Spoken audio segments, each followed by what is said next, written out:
Africa historically, sub-Saharan Africa, has been fundamental to the global prosperity of the advanced countries. Okay? And Africa had a role to play. It has a role as a raw material producer. We will not allow sub-Saharan Africa to escape that. Okay, we do everything to keep sub-Saharan Africa where it is, also impoverished. It's absolutely vital for the prosperity of everyone else. So let's get clear about that. Hey, call me Louis. This is my sport. Louis Sport.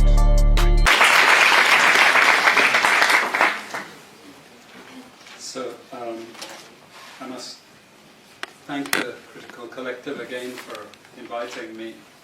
I thought they never would after the last bad thing that I said. I must have upset lots of people, I'm sure. Every time I make a presentation I upset lots of people, but never the Critical Collective, so we must be thinking alike.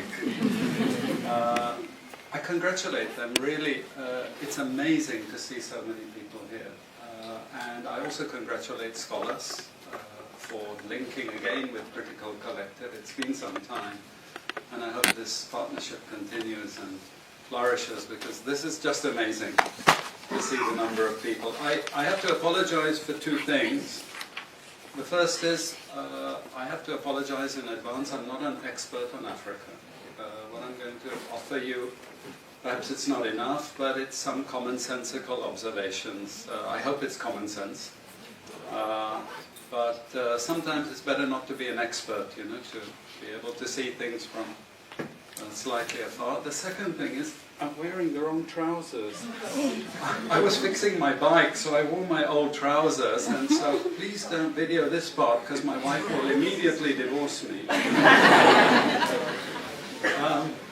Okay, so what I'm going to try and do is just give you some charts and a couple of tables, just to paint a little bit of a picture that you already know.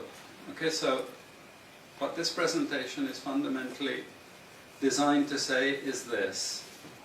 Africa historically, sub-Saharan Africa, has been fundamental to the global prosperity of the advanced countries. Okay? And Africa had a role to play. It has a role as a raw material producer. We will not allow sub-Saharan Africa to escape that. Okay, we do everything to keep sub-Saharan Africa where it is, also impoverished. It's absolutely vital for the prosperity of everyone else. So let's get clear about that. Okay, and this means all the economic structures, all the global institutions, and the economics we teach everyone is all designed to keep Africa exactly where it is. And whether it is Europe or US or now China, it's always the same. We need Africa to be impoverished, because we need those raw materials and we need them dirt cheap. Okay, so that's the message. It doesn't mean to say that there's nothing Africans can do. Of course there is. Okay, but this is the opposition that they're fighting. This is what it's about. Because if Africa does do something different, I assure you living standards of all those in Europe and North America and Asia is going to fall. Okay? And that is a big price to pay. I assure you that the West is not going to allow that without a big fight. Okay, so this is what it's fundamentally about. What I want to show you is how these structures are operating. It's just 20 minutes, so we can't do very much, but just to give you a little bit of an idea. And why I keep the ideology part there is because we are part of the producers of ideology. At universities and academic institutions, we are complicit in this whole enterprise. Okay, so the job of many Western academics is to convince Africans they have to keep doing what they're doing. Okay? And to show them it's your fault that you're poor. It's not our fault. It's your fault that you're poor. You know? So This is what we do in academic institutions, and I want to show that as well. We just start, this is what it's basically about, so you know what it's about, but I want to just show you the extent to which Africa is specializing in the production of raw materials and basic agricultural goods. We know the basic forces that have caused this underdevelopment. We know it's colonization.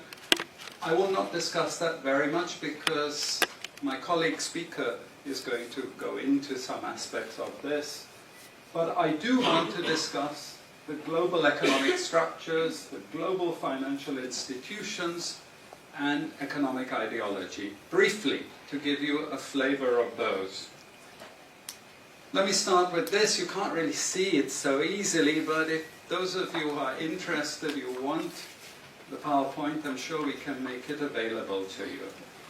But the thing that you really need to see is the top line. Okay? And the extent of dependency is captured by this statistic at the top. Okay? And you compare it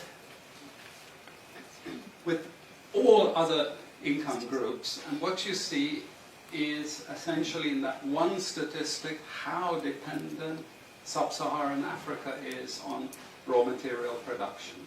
Okay? This is the very heart of what makes sub-Saharan Africa beat. Okay? Here, just to have a look at one very important additional statistic, with all this export coming from sub-Saharan Africa, how much does sub-Saharan Africa account for in terms of global trade value? We know there are vast resources coming from there, but look at the bottom line in terms of global trade value. Look at that. 0.5%, 1975, 0.95%, going down to 0.1. To 0.1. Meaning that with all these vast resources being produced, how much are they getting for it? Nothing. Nothing. This is a very significant piece of data. Then I just want to show you what has happened to sub-Saharan Africa, because what we know, and from all studies, no country ever develops without manufacturing. Okay, producing raw materials will not take you anywhere. Producing basic agricultural goods will not take you anywhere. And let's have a look at how much manufacturing activity takes place in sub-Saharan Africa. We can look over the last 15 odd years, 15, 20 years. And we see manufacturing has actually declined as a percentage of the total. This is percentages of total production in sub-Saharan Africa. How much of it is accounted for by manufacturing? So this figure here is 17% of the total. Most of the rest, when we talk of industry, it includes manufacturing, but the bulk of it is mining. Okay? Raw material extraction. This is the bulk of it. And here we see actually raw material extraction has stayed the same. What has caused industry to fall is the fall in manufacturing production. This is deliberate because we will never, as Western economists, as Western policymakers, we cannot afford to allow Africa to industrialize and start producing manufactures. Okay, so we will do everything to stop that. And I'm going to show you how we actually block that. It's obvious in certain ways, but it's less obvious in other ways. Now, we have actually seen periods of rapid growth in sub-Saharan Africa, misleading people, saying, oh, you know, we're now doing much better. And this has happened recently. Recently, I've had students come and tell me, we've done much better now. And you can see growth rates rose quite sharply in recent times. now are starting to go again down. But if you look historically, the same thing happened earlier. Why? Because in these two periods, we had East Asian rapid industrialization processes. So in the earlier period, we had Japan and Korea and Taiwan. Okay, rapid growth, sucking in raw materials from Africa, driving up the prices, and then sub-Saharan African countries grew. Exporting raw materials, they grew. But after those countries finished industrialization, then sub-Saharan African growth rate again fell. Okay, but along comes China. Next wave. Okay, again, sub-Saharan African growth rises, but now China is going down. As many of you now know from the press, China is going down. But sub-Saharan Africa is going down even faster. And we're going to go back to where we were again, with very low prices of raw materials, very low growth rates, and again the sorts of poverty that we saw once before. Because, bottom line, sub-Saharan Africa is condemned to this role, just the supplier of raw materials, not a manufacturer. Very recent data showing emerging markets that produce raw materials against emerging markets that produce manufactures. And you can see now with the weakness in the global economy, it's the emerging markets, that's the red line, it's those countries that are suffering the most, the emerging markets producing raw materials. They're suffering the most. And here it translates into their currencies being butchered. Okay? The currencies are collapsing of these countries, and many of them are sub-Saharan African countries. Some of them are Latin American countries, okay, who also rode that same wave. They thought that raw material production was going to save them. But now they're facing terrible problems. And I'm sorry to say, it's just going to get worse in the next 2 years. It's not going to get any better. And this is what it does in terms of gross domestic product. It's the blue line you should look at. It's the blue line compared with the red line. And what we know is that blue line is really going to go down sharply in the next 2 years. Okay, so relative to the rest of the world, sub-Saharan Africa is going to suffer. Again, why? Because it's condemned to this raw material production. This is basically why. How is it condemned to that? Well, the first and most important is the economic structures. After colonization ended, we needed new structures to keep these countries where they were. Okay? And the first of those is aid. Okay? We give them aid. Aid for what? Actually, we give them aid to keep repressive regimes in power. That's all. Okay? We're not giving them aid for much more, except a little bit of infrastructure to make sure those raw materials get to the ports and are gotten out of the ground. But for the most part, we give repressive regimes money and power and guns to keep that system going. This is what it's fundamentally about. All the hypocrisy about transparency and democracy and bullshit like that, it's all bullshit. You know? And at least the Chinese don't enter into that bullshit. They say, we don't care about the whole political environment, we just give the money. Okay? And it's for raw material extraction, period. Okay? Number two, and this was a very important one, still is debt. I was telling some of my students today, was it today or yesterday, about Confessions of an Economic Hitman. You remember this? Have any of you heard of this one? Confessions of an Economic Hitman. It's a book written by John Perkins, who used to work for a very nebulous opaque bank. No one had ever heard of this bank, but it was formed in the 1950s by the IMF, the CIA, and the American State Department. And it had only one job: to lend money to developing countries that were raw material producers in order to indebt them. Once you are in my debt, I control you. Okay? And this bank had 4,000 employees. But no one ever heard of this bank, you see. But it would go to country after country offering loans. And if the president did not accept the loan, they were killed. And he gives two examples of presidents who were killed when they did not accept the loan. You see, the lending is also very important to trap the country.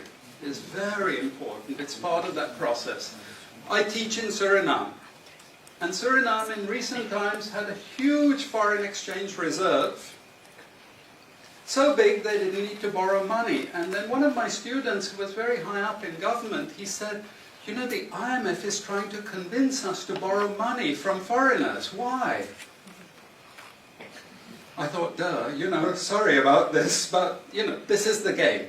And in the end, Suriname did borrow this money because the IMF said, if foreigners lend to you, then everyone will think Suriname is such a strong economy that foreigners are interested in lending to you. You understand?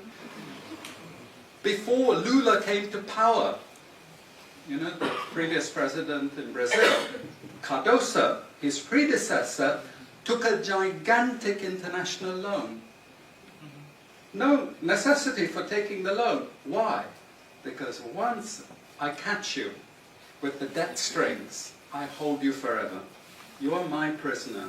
Okay, so debt has been this huge spider's web which has trapped sub-Saharan Africa and keeps them held there. Aid, debt. We have a third structure which is again not known by many people, but it's something that was put in place and continues to this very day, with no one discussing it. No one says anything about it. It is monopoly buying structures. This is for all raw materials and basic agricultural goods produced by developing countries. There are only 4 or 5 Western multinationals that buy all those goods. And they collude between them. So if you take any major product, these Western multinationals, they collude between them. Even if we go down to banana production, we had a PhD done here at the ISS, and the person showed that the 4 or 5 major multinationals, they collude, and in order to make sure their control is total, what they do is they force all the producers to produce the same uniform banana. You know, the crap you buy in the West and has no taste at all. You go to any developing country, you know how a banana tastes, don't you? There's so many of them, lots of varieties, but we only market 1 or 2 types, so we have control, you see. If you don't produce at the price I want you to produce, I go to the next country. You see, we get control. So these buyers, they impose that control, and they keep pushing the prices down and down and down. Okay, this is the game. No one says anything about it. There are no commissions of inquiry to say, this is illegal, what you're doing. The WTO has nothing to say about this. But sorry to say, you know, if banana prices rose 10 times, especially for people like me who love bananas, okay, I protest. I like my living standards. Okay? It's the same with all the other raw materials, you see. We're all benefiting, we're complicit.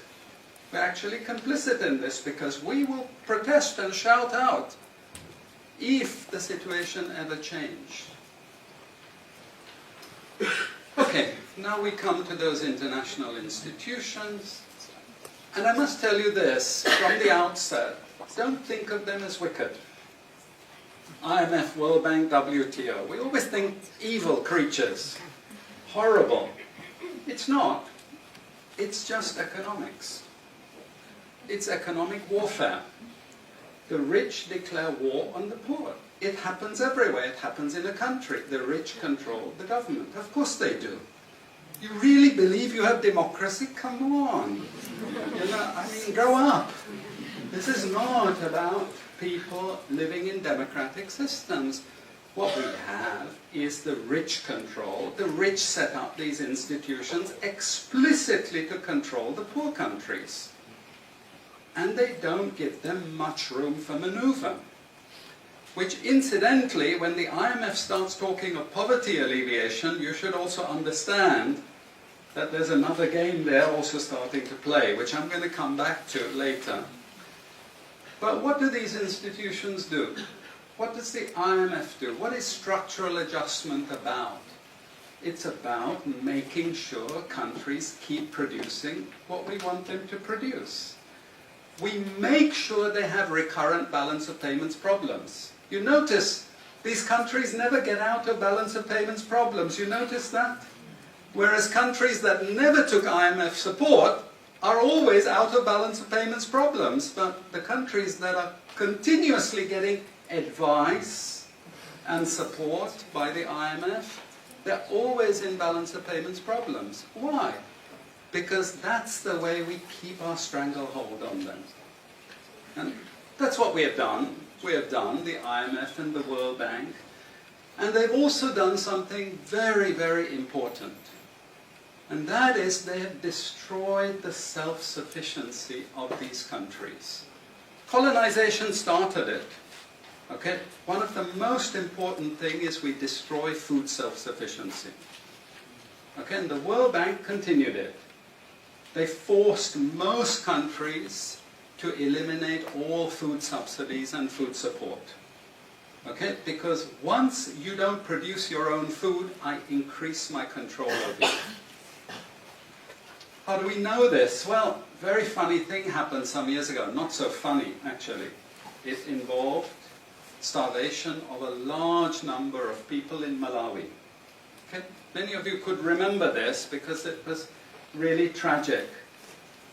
But the Malawian finance minister, who was under terrible threat at the time, suddenly broke ranks and he said, well, you know why we had this famine? Because one of the conditions of the loan given by the World Bank was we destroyed all our grain surplus stocks. Why? Because remember, we want you dependent.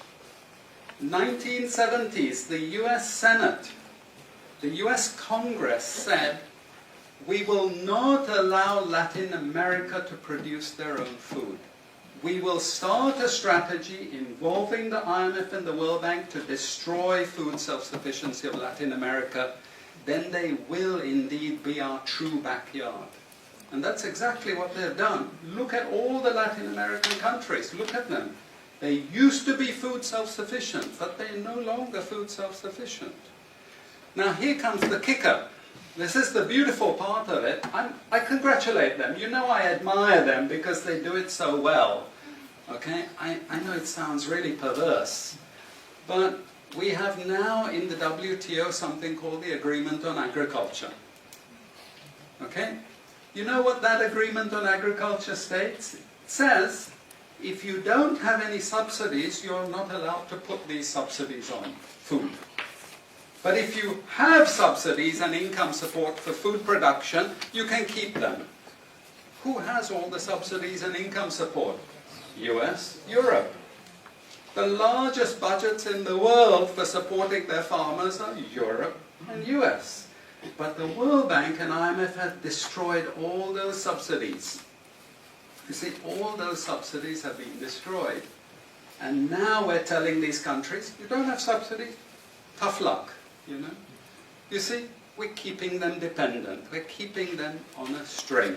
I have 5 minutes, so I have to be choosy about what I say next.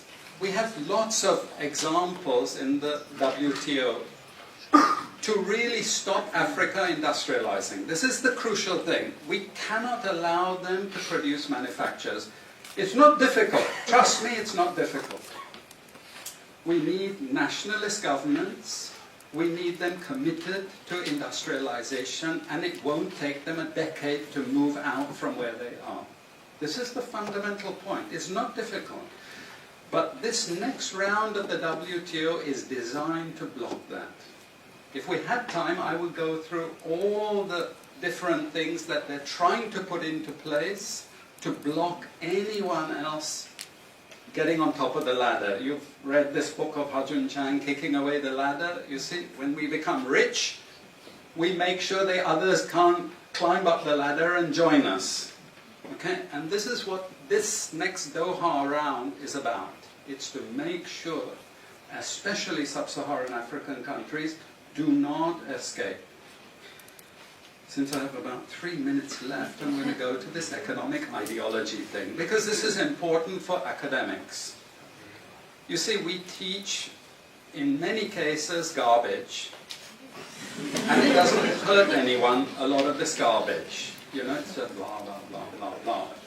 And we don't know what we have learned, but anyway, we were there at the university, and you got a certificate, and you go away, and you feel you've learned something.